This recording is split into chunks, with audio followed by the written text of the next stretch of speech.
Okay. So welcome to Unit 3. Okay. ISD 470.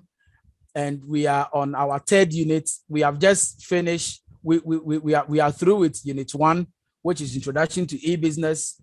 And we have done e-business, the framework for e-business. Now we want to look at the third unit, which we call the business and revenue models for e-commerce.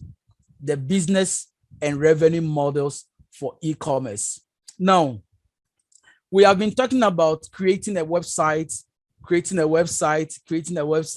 How do we make, what type of business should we do it online? And the type of business, how do we make money out of it? So we'll be looking at what we call the business models, okay? The e-business models and revenue models. All right. So business models for e-commerce, and we'll be looking at what we call the revenue models. Somebody says, please kindly go over the terminologies in Unit 2. Please, everything that we have done, okay?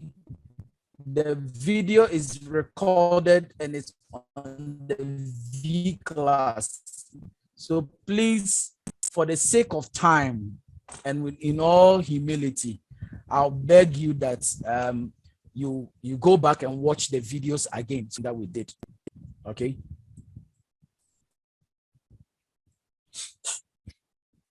Okay. So Unit 3, sorry. Learning objective, we have to discuss the difference of the different categories of e-commerce, explain what a business model is. We'll look at some of the e-commerce business models that are available, and we'll explain the concepts of different online revenue models, and we'll describe the framework for valuing internet startup. Okay, how to value an internet startup. We'll be looking at them. This is where the deal is, okay? This is where the deal is. So let's all pay attention and see how best. All right, okay. Management issue. So the question we want to ask ourselves is, which business model and revenue models should we consider in order to exploit the internet? If you want to make more money out of the internet, what business models should we employ? And what revenue models should we deploy in order to be able to exploit a lot out of the internet? Now, there are many ways to classify electronic business transactions, okay? One is by looking at the nature of the participants in the electronic market transaction. One is by looking at the participants in the electronic commerce transaction. Is it a business to business? Is it a business to consumer? Is it a consumer to business? Is it a consumer to consumer? Or we need to look at the e-commerce of the relationship, okay? That is, who is selling to whom. According to Rapport and Jaworski, they have categorized e-business or the e-commerce system into 4 main categories, okay? And I'm going to show you how to easily remember these 4. You don't need to memorize it. I hope you're with me. Please, if you can hear me, say I can hear you. Just for the moral aspects. If you can hear me, if the network is stable and that you can hear me now, just type I can hear you. Okay, don't say we can, because you are listening individually. So say I can. Anyway, that's good. Now, let's see. This is how we can easily remember the 4 categories, which is the business to business, the business to consumer, the consumer to business, and the consumer to consumer. You don't need to memorize this into your head. All that you need to do is just draw a quadrant, okay? Just draw a quadrant.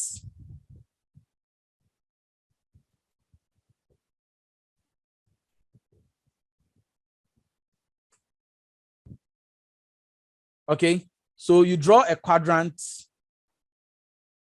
and you come over here and you put a B here. You put a B here, you put a C here.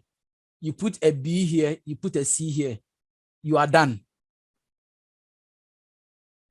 You are done. So simple. So we have, when a business is transacting business with another business, we call it a B2B.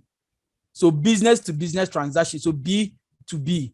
Then we have B2C, business to consumer. So B2C. Then we have consumer to business. So C2B. Then we have consumer to consumer, C2C. I hope it's simple. Please, I hope it's simple. You don't need to memorize all these things in your head. B2B, B to what. No. There's no need for that. Angelina, okay, good. It's more or less like BCG metrics. Okay, all right, okay. So you don't need to memorize all these things into your head. The B2B, B2C, B2 no. Don't worry your head. So just draw a quadrant, just like draw a quadrant, just like I've done over here. Okay, you draw a quadrant. If a business is transacting business to another business, it's B2B. If it's a business and a consumer, B2C. Then we have C2B and C2C. Okay, now, so that is how the whole thing looks like. Okay, so business to business, consumer to consumer, and you do this. Now, what do we mean by B2B, the B2C, the C2B, and all those kind of things? Now, I will come back and explain some of these things.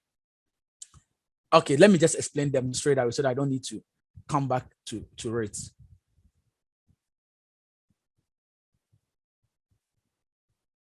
All right, so anytime you see B2B, okay, we are referring to a transaction between two business entities. When a business entity is transacting a business with another business entity, okay, it is a B2B.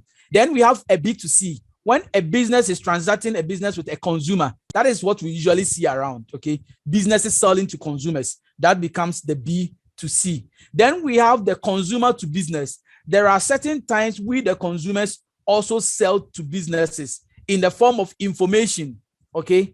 We also sell information to businesses. So we call that a C2B. Then we have what we call the C2C, consumer to consumer. Example is Tonaton.com. Tonaton or the Gigi, or what was formerly called the OLX, okay? All these entities, okay, it is consumers who are selling to other consumers. We are not a business. You are a consumer. I am also a consumer. I have a phone. I don't need a phone again. I want to sell. Somebody says, okay, I also have money. I want to buy the phone. And we meet somewhere and I give you the phone, you give me my money, and we are done. Okay, so we call that a C2C, consumer to consumer. Now, this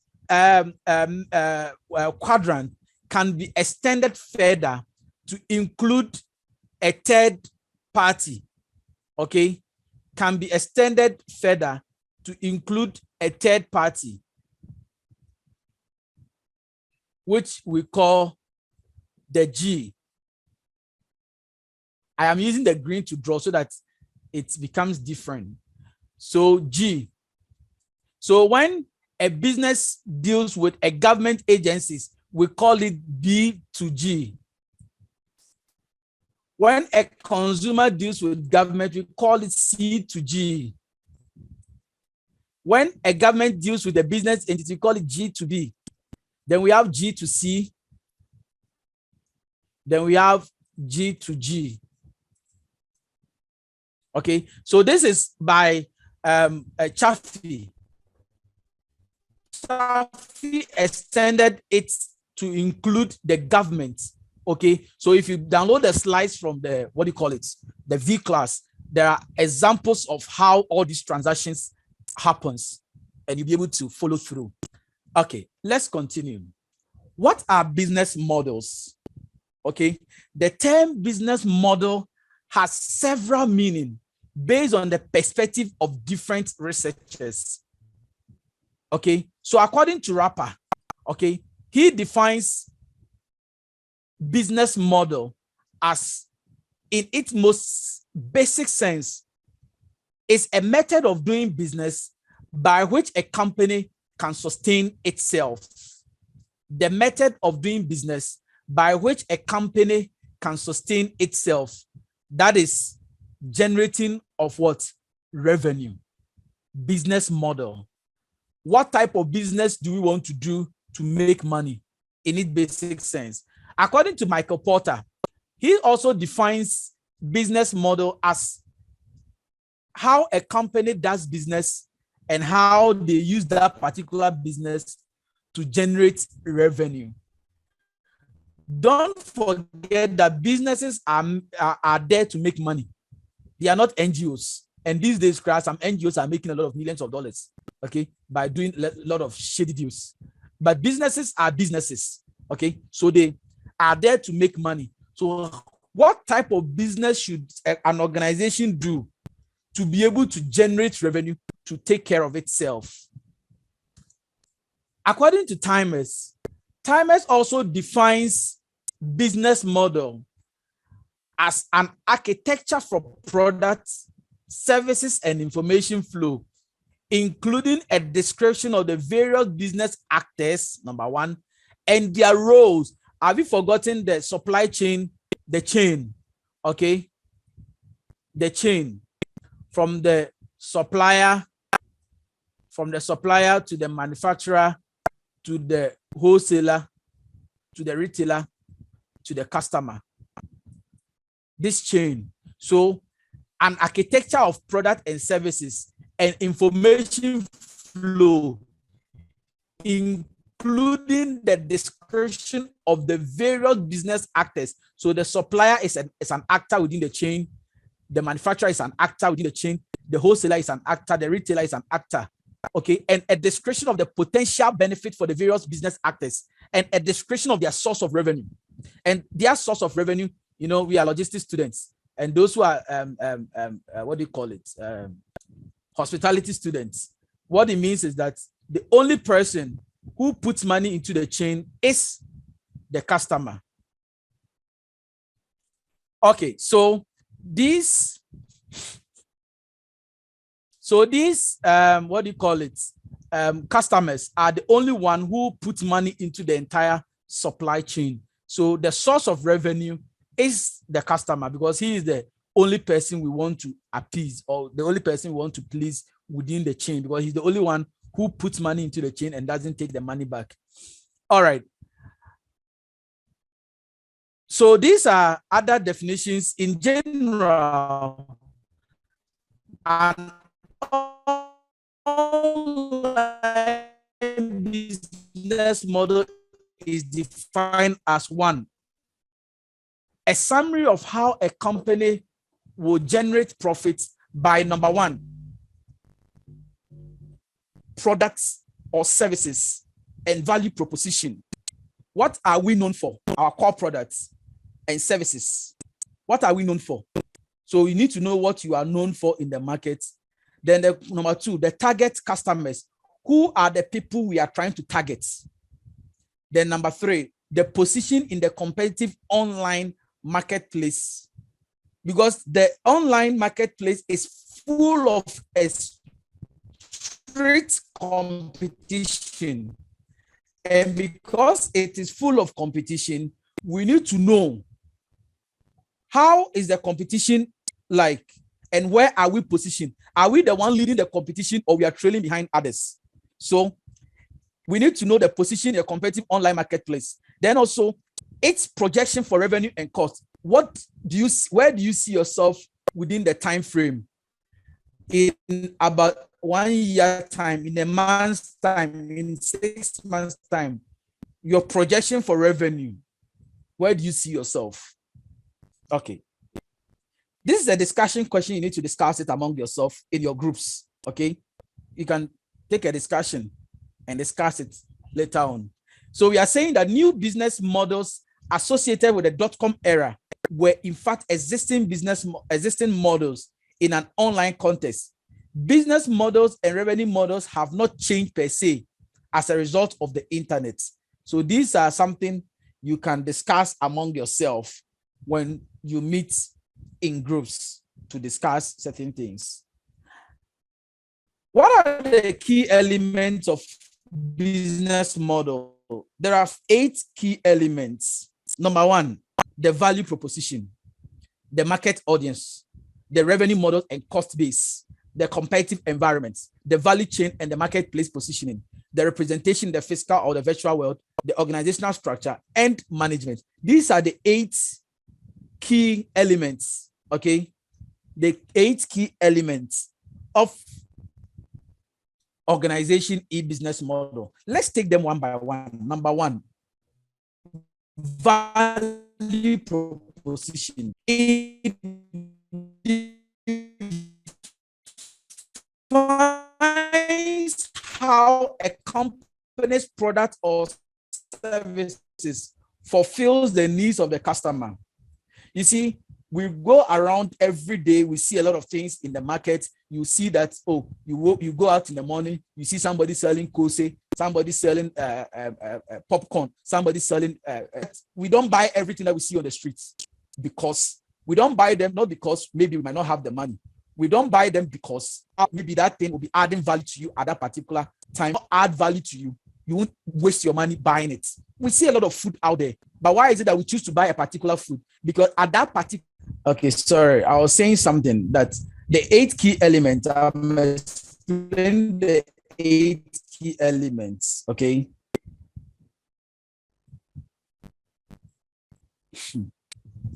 Today, MTN, I don't know what is happening with MTN here. The network has been on and off like that. But anyway, we'll manage. So what we are saying is that the first one, okay, the value proposition. Please, I hope you can hear me. I don't have Vodafone here with me. I don't have data on my Vodafone. Unfortunately, I've done all the bundle on MTN, and it has never felt like this before. So it's quite sad, but please kindly bear with me. We'll be done very soon, and all these things will be over. So number 1, we want to look at the value proposition. The value proposition defines how a company's product or service fulfills the need of the customers. How it fulfills the need of the customer. So I was citing an example of, let's say you go out there and you see a lot of, maybe will be selling a plate of rice for, let's say, 500 cedis. Okay, you might not want to spend the 500 cedis to buy just a plate of fried rice. You'll find one cont'd. Yeah, the video will be on V-Class. The video will be on it's on V-Class, so definitely you'll find it there. So you'll find some one cont'd where you can buy the same food, fried rice, for, let's say, 10 cedis, and pocket the 490 Ghana cedis. You pocket the 490 cedis, just go and find some fried rice, 10 cedis, because you might not find value in spending 500 cedis to just buy a plate of rice. Okay, so value proposition defines how a company's product or services fulfill the needs of the customers. Somebody says you prefer Gobe. Yes, the chief Alfarian Gobe, the savior of with more gari and more water. All right, so the next thing you want to look at is quality over quantity. You don't think about quality, you think about the quantity you want to eat. So market, or the company's target audience and the intended market space, as well as because of the rain in Kumasi, it's the network is very, very, very, very, very unstable, but to manage. So if we decide to, so the market audience, we are saying that defines the company's target audience and the intended market space. Example, B2B or B2C or whatever. So if we decide to deal with business to businesses, okay, we are a business entity. If we decide to deal with businesses, the question we need to ask ourselves again is, in addition, what will be the segments within this target group? So even the businesses, what type of businesses that we want to deal with, including the market strategy, that is a plan of how you intend to enter a new market and attract new customers. So these are very important issues that we need to take a look at. So let's continue because of the network. Let me be fast. Then the next one is the revenue model. It also describes how the firm will earn revenue, produce profits, and produce superior return on their invested capital. How the firm will earn the revenues. We'll be looking at some of the revenue models very soon. Then the value chain. I've already explained how the chain looks like, okay? Where you are positioned within the chain. So how is the company and its services positioned within the value chain between the customer and the supplier? And in comparison with the direct and indirect competitors, where are you positioned and how do you get, what do you call it? Value. The value chain that you, how is the company and its services positioned in the value chain between customers and supplier in comparison with your competitors, direct and indirect competitors. Then also we talk about the next thing we call the competitive environment. Okay, the business world is full of competition. Okay, so competitive environment refers to other companies operating in the same marketplace selling similar products. So we cited examples of selling A1 bread and somebody selling BB bread or B Foster. They are similar products. So in the telcos, we can also talk about MTN and Voda. Right now that my internet is disturbing me, people are suggesting, say, please go and use Voda, try Vodafone and see. Some are saying, say, please try Vodafone and see. So because they are their competitors, some are suggesting that I tried them and see. So we need to look at the competitive environment. Refers to the companies who are operating in the same marketplace. Who are the direct and indirect? Okay, somebody saying only 3 remains, Glow and all the others. Airtel Tigo is now joined with Glow and all the others. Okay, so who are direct and indirect competitors for the service, and which are the range of business models do they possess? How many competitors are active? We need to ask that question. And how large is their operation? And the market share of each of these competitors. So MTN, if MTN wants to look at who their competitors are, they'll look at how many competitors they are there, active competitors, and they'll know that currently is 2, Vodafone and Airtel Tigo. Now, how large are their operation? Vodafone is quite large. Airtel Tigo is now picking up a little bit. Now the next question is the market share of these competitors. So if we have 30 million Ghanaians, we have 30 million. MTN will ask themselves, how many subscribers do we have? Let's say, assuming MTN owns 15 million subscribers, then it means the remaining 15 is shared among Voda and Airtel Tigo. Okay. Yes, it's possible. I'll be talking about them very soon. Somebody saying, is it possible to buy your competitors? Yes, only if they are ready to sell to you. Albert, stop this IMF thing. Let's do what is important. What has IMF got to do with this? So how this network is doing, unless IMF come in. What has IMF got to do with this? All right, so how profitable are these firms? We need to also look at them. Then how they price their products. So in the business world, for instance, MTN, Ghana currently, I don't know, I don't have the data, but I know from what we have heard that they control a large number of, subscribers in the telcos industry. So assuming a company like AT&T, wants to come to Ghana, to come and establish a telephone service here in Ghana. Now, when they want to enter the market, MTN, knowing how serious AT&T is in the advanced countries, what will happen is that MTN can decide to drop down their charges. If they are selling 1 gigabyte of data for, let's say, 20 cedis, MTN can decide to sell it for, let's say, 10 cedis. MTN can bring it down to 10 cedis for 1 gig. So if AT&T establishes their system, everything, and they start operation, and they decide to charge 1 gig for 20 cedis because I think they have just started and they need to recoup their cost of investing, Ghanaians will still see AT&T's service to be more expensive because MTN is already charging 10 cedis. So why would I want to leave MTN and go to one who is charging higher? So MTN can use prices because they have established, they've gotten their money, and they've broken even and even making profit out of it. So they can decide to reduce their costs to push AT&T out. So as soon as you collapse, then they'll jump the price back to 20 cedis again, using price as a strategy.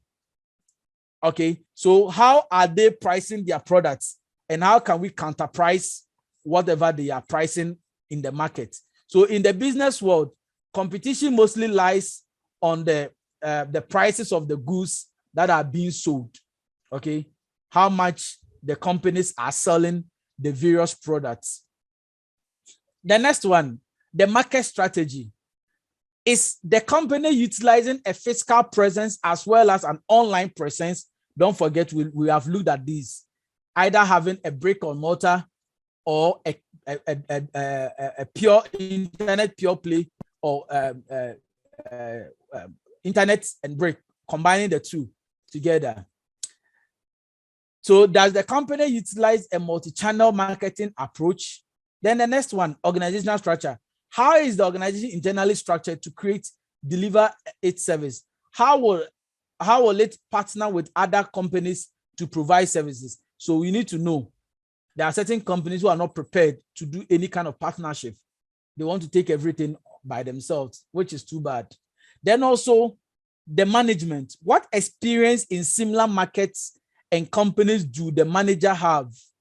What is their profile, and how can it be helpful in attracting publicity? Experience of managers. So experience in similar markets and companies is what is very important to some of these companies. If they employ you, they want to know what experience you have acquired in similar markets. Okay, so if it is a telcos, they always write advertisement for job advertisement and say somebody with 5 years working experience. And I always ask myself, who should give me the experience, and you will come and take it. But yet, that is the order of the day. The next thing we want to look at is the business models according to timers. The diverse model due to different research perspective. We have the e-shop, e-procurement, the e-malls, the e-auction. Don't type e-levy here. I beg you. Don't come and type e-levy here. Virtual communities, collaboration platforms, third-party marketplace, value chain integrators, value chain service providers, information brokerage, trust, and other services. So these are all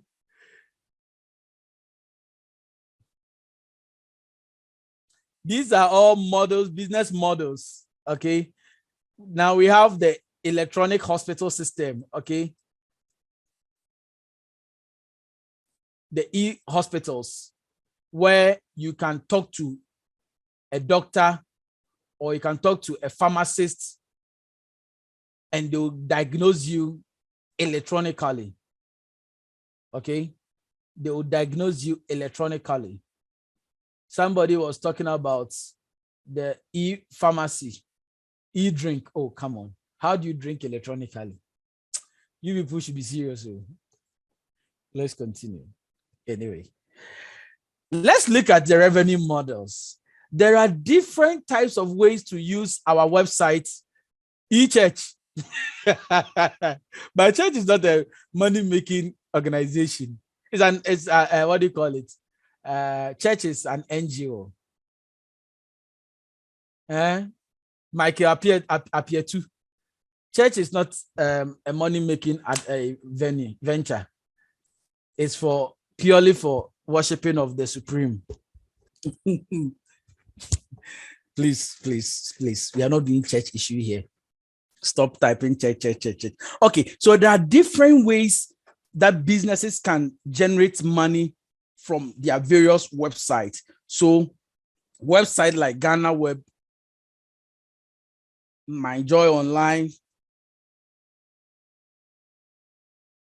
Peace FM Online are all using these type of models, okay, which we'll be looking at them very soon as we move along. I'll be going back to the web page and I'll be showing you examples of them. Now, there's something I'll be looking at. I'll let you look at from WAEC site, WAEC Direct. I don't know if they still have it. WAECdirect.com. We'll go there and I'll show you something about it. So these are the main types of online revenue model. We have the subscription access to content, the pay per view, the cost per thousand, CPM. This CPM means cost per thousand. Okay. So cost per thousand on site display advertisement. Then we have the CPC, the cost per click, not the CPC church. Then we have the sponsorship site section, content or widget, affiliate revenue, or that's what we call the cost per acquisition. Then transaction fee, commission base, access to customers' data, and the subscriber data for emailing. We'll be looking at all of them very soon. So let's take them one by one. The first one, we call it the on-site display of advertisements. So back to our example that we just showed, okay? Our example that we used, okay? Talking about My Joy Online. We go to My Joy Online with the intention that we want to go and read news. We go to Ghana Web with the intention to go and to come and read news. But when we come here, you see companies displaying their advertisements. Okay, so we call it the on-site display advertisement. That is, a company provides a forum for advertisement and receive a fee from advertisers. So the guy who went and displayed his advert here, he's being charged, okay, by GhanaWeb.com. So to put your advert here, it's not small money, it's money, papa. So My Joy Online, Ghana Web, that's one of the ways to use their website to generate money. And I was saying that we'll check from WAEC Direct. Let me see. WAEC Direct. Let me see if they still have that system there. I usually use it to teach people. Let me see.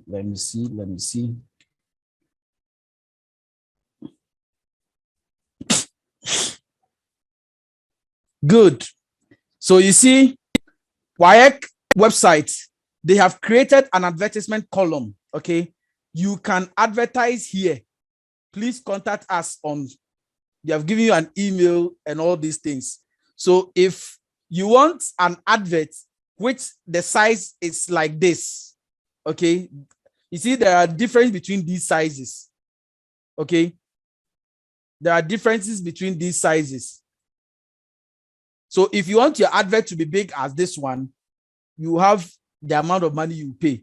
If you want it smaller like the ones down here, you also have money that you pay. So they have created section for advertisements, okay, which we'll be looking at them, how we call them very soon. So on-site display advertisement, so that is one of them, okay, where WAEC has given you spaces. So somebody will come here to check his results. But yet, whilst they come to check results, they will see your advert, the advert that you are displaying on the site. I remember some years ago, I called this number to find out how much it costs to put your advert here. And one of them, I think the bigger one, it's been a while. I don't remember the year, but at that time they were charging, I think 2,000 or 3,000 cedis for, I think, a month or 2 weeks or so. I've forgotten. I don't know how much they are charging now to host your adverts on this platform. So we call the on-site display advertisement. Then we have what we call the cost per thousand. That is advertisers are charged by the number of times their adverts are displayed. So based on the number of times your adverts are displayed on their site, you'll be charged. So we call that type of system the cost per thousand. Then we have what we call cost per click. That is, advertisers are charged by the number of times their adverts are clicked upon. So you come to my John Online here or Ghana Web over here, as many times that people will click on, assuming they are using the cost per click model for this particular advertisement, as much or as long as people begin to click on this, or the number of times people click on this advert, that is what is going to be used to charge the company. So if we have 10 people clicking on your advert, then it means 10 people visited you. We have directed 10 people to you. Whether they bought from you or they didn't buy, we take our commission based on the number of people who clicked on the advert on our site. So we call it the cost per click.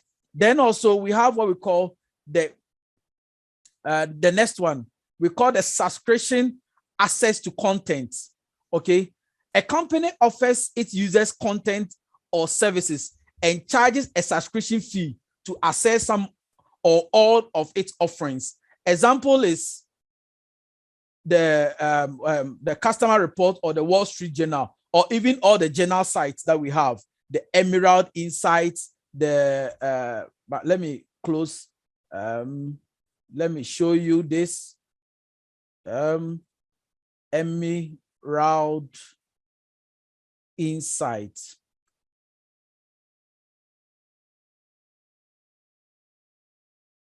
Let me go to Emerald Insight and show you how Emerald Insight works. Oh, emerald.com.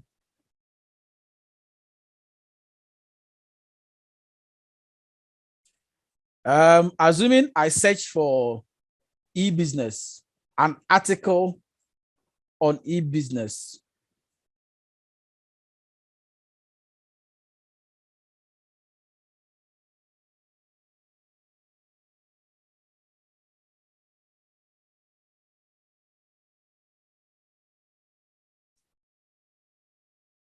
I search for an article on e-business, okay, on Emerald, and it opens, okay. Some of them I can download for free.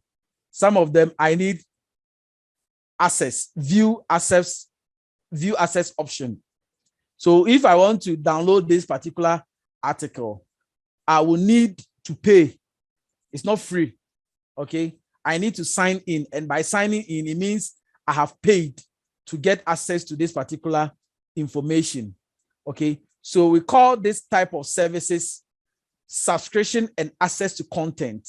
Then we have what we call the pay per view, okay.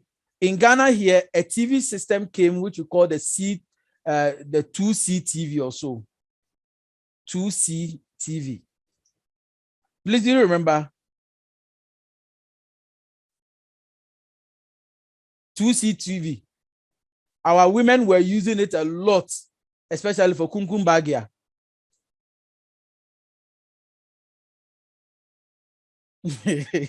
Yes, I know the women will remember. 2C TV. You pay 2 Ghana cedis and you watch for 24 hours or so. And our women, because of kumkum bagia, it was the talk of town. Users are made to pay for access to document, videos, or audio files. Online TV stations also adapt this approach. Currently, Star Times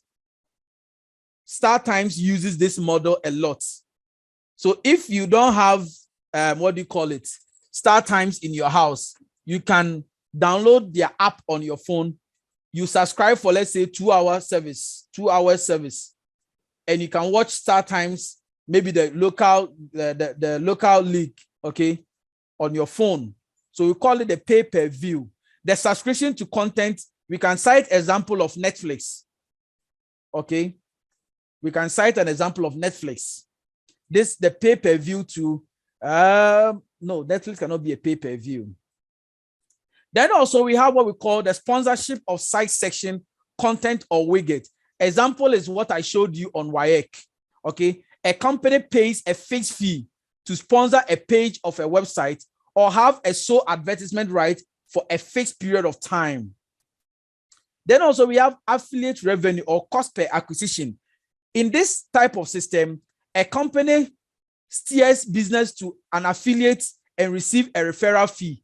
So they are like some kind of a referral system or an intermediary that will refer people to certain websites for people to go and buy from them. And when they are able to refer people and people go and do the buying, they take commission based on the number of people they referred them.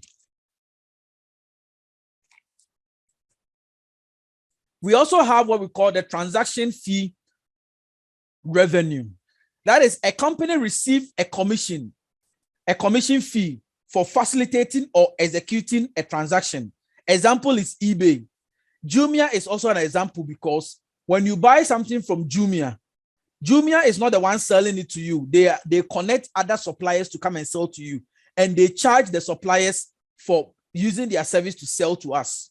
So eBay is an example, eTrade is an example, and Jumia is also an example. AliExpress is also an example of the transaction fee system. Please, if you have any question, please kindly go to the the chat and ask the question over there. I'll read it and respond. Because there is no question, that is why I am moving on like that. All right. Then the last among the list is the subscriber data for email marketing. That is, a site owner sells data about its customers, especially email contacts, to other organizations for marketing purpose. So you go to a certain website and you go to the website, they ask you to register with your email, or sometimes they ask you to subscribe to newsletters. As soon as you subscribe, your email is added to a list. So when somebody wants to sell a particular product that is related to the news we give to you, they will send your email to those people to be sending you frequent emails. Okay. So we have looked at the various revenue models. So when you get the slides, you can take your time and look at this and you understand some of the things. How do we calculate for online business, calculating revenue for online business? Number one, we can calculate based on the number and the size of your adverts. So just like I showed you on WAEC website, okay? If we are to call this number, did I close the WAEC page? Did I close the WAEC page?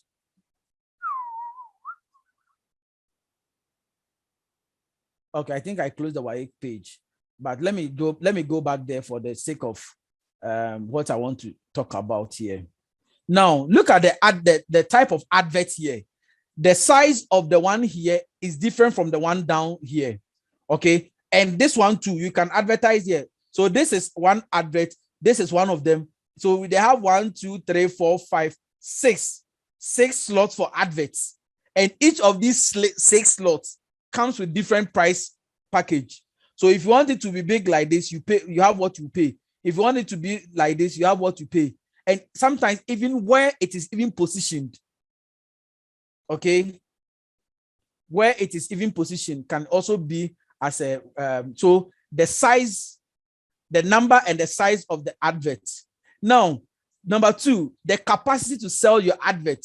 If you have a website, if I have a website like glowglow.com, glowglom.com, I don't know, I just type something, glowglom.com, and myjawonline.com.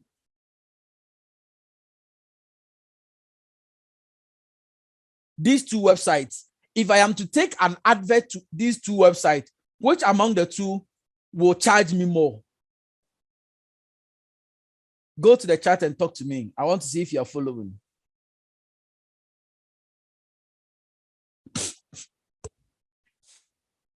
Which among the 2 will charge me more? MyJoy Online. Yes, MyJoy. Simply because MyJoy Online has the capacity. Now look at these TV stations, the influx of TV stations on our multi-TV. You open your multi-TV and you hear, the only thing you hear is a software preaching. Everybody seems to be doing adverts, telling you to come and do your advert, come and do your advert on our TV, come and do your advert on our TV. Please, IMF, I am saying it again. The one who has named his account IMF, Please, attendance is being recorded. Change your name from IMF to your actual name, or else it will be taken like as if you didn't attend this class today. A word to a wise is enough. Okay, I won't say this again. So those of you who are using nicknames, short names, one single name and others, please write your full name. I've seen some of you even adding your index numbers and your, your student numbers. Perfect. Okay. I'm not asking everybody to do that, but if you do that, it's perfect. It shows who was there. Okay. So if TV3 is charging an advert for 20,000, I'm not sure Tender TV Agrada TV or Tender.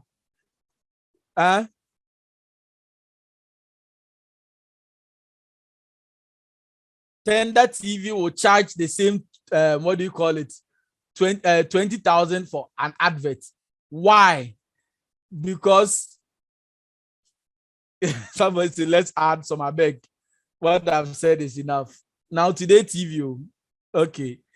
All right. So assuming TV3 is charging 20,000 for an advert, I don't think Tender will have the muzzle to also go and charge 20,000, because TV3 has the capacity to sell the advert more than what Tender will do. So the websites, do they have the capacity to sell your adverts? Then also the number of people who visit the site, that's what you call the traffic volume. How many people visit gloom.com? If there's a site like that, gloom.com. How many people visit gloom.com? But there are thousands of people who visit My Job Online on daily basis. So they have a huge traffic. So they can charge you. Okay, they can charge you huge sums of money to be able to sell your product for them. Then also visitors engagement, sickness of the site. When people come to those particular websites, how long do they spend there? Like Facebook is able to charge more because they have been able to create a system where people, I can tell you, there are people who spend not less than 3 hours a day on Facebook. There are people like that who spend not less than 3 hours on daily basis every single day. They spend not less than 3 hours on Facebook. Some are even more than that. Okay. So visitors engagement, what keeps the visitors when they come to that particular website? Then the last one is the fee structure for different advertisements. Okay. So different, based on the type of advert, we can decide to charge you based on the type of advert that you want us to sell for you. Then what are the financial metrics? I'm almost done with unit 3. So we can look at the turnover, okay, the total transaction value, the profit, and the average commission can also be used to charge. Then the number of metrics, customer metrics, we can look at the number of customers that we can generate, the number of active customers, the number of visited pages. When people come to our website, which pages do they usually go there to read a lot of things? Do people love to read entertainment news or social networking news or whatever? Then the average value order, okay, the number of items that are being ordered on the average from our site. Then the number of email subscribers. How many people have subscribed to our website for various things that we give? Let's look at the last thing, and we call it, we close for this section, and I'll quickly take you through the unit 4, and we call it a day. I'll give you about 10 minutes for a stretch up, so that we just come back and finish up the unit 4, so that we are supposed to close at 4, but I'm trying to do everything so that we can have enough time for you to stay home and do the assignment, because this assignment is very important. You are submitting it on Wednesday.